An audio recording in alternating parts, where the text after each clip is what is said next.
Diabetes के बारे में सबसे बड़ा झूठ कि ये एक जेनेटिक बीमारी है और एक जनरेशन से दूसरे जनरेशन में पास होती है। जी हाँ, जो पीढ़ी दर पीढ़ी पास हो रही है वो फूड हैबिट्स हैं, जीन्स नहीं। Let me explain. सोचिए, हमारे दादा दादी क्या खाते थे? चावल, रोटी, आलू, शक्कर, सब कुछ हाई कार्ब और शुगर से भरपूर, राइट? लेकिन उनका लाइफस्टाइल एक्टिव था। वो खेतों में काम करते थे, मीलों साइकिल चलाते थे, पैदल चलकर जाते थे हर जगह पे। नतीजा, जो खाया सब कुछ बर्न कर दिया। फिर आई हमारे पेरेंट्स की जनरेशन। उनका खाना सेम था मगर मूवमेंट कम हो गया। वो ऑफिसेस में काम करने लगे, बसेस में ट्रैवल करने लगे। सो कैलोरीज बॉडी में जा तो उतनी ही रही थी मगर वो कंज्यूम नहीं हो पा रही थी।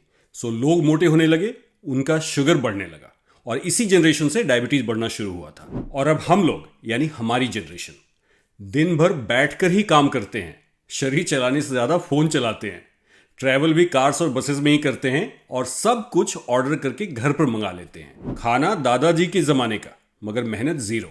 नतीजा, बॉडी में ब्लड शुगर लेवल हमेशा एलिवेटेड रहता है। और क्योंकि हम अपने बच्चों को भी वही खाना खिला रहे हैं, उन्हें डायबिटीज होने के चांसेस तो हमसे भी ज्यादा हैं। इसीलिए कह रहा हूं कि डायबिटीज जीन्स या डीएनए से नहीं, लाइफस्टाइल से ट्रांसफर होती है। तो भाई, अगर हम चाहते हैं कि ये बीमारी अगले जनरेशन को पास ना करें तो हमें अपने खान पान में सुधार करना होगा, क्योंकि डायबिटीज खून में नहीं, खाने में और रूटीन में है।